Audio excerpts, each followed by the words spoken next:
শেখ হাসিনা ঘোষণা দিয়েছেন সিম্বল বিজয়ের মাসে বিজয়ের দেশে তিনি বাংলাদেশে আসবেন ইনশাআল্লাহ।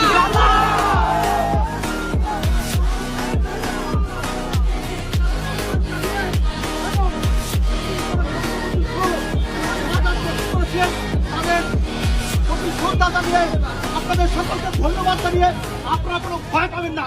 প্রত্যেক গ্রামে, প্রত্যেক মহল্লায়, প্রত্যেক ইউনিয়নে, প্রত্যেক সাব ডিভিশনে আওয়ামী লীগের নেতৃত্বে সংগ্রাম পরিষদ গড়ে তোলো এবং তোমাদের যা কিছু আছে তাই নিয়ে প্রস্তুত থাকো।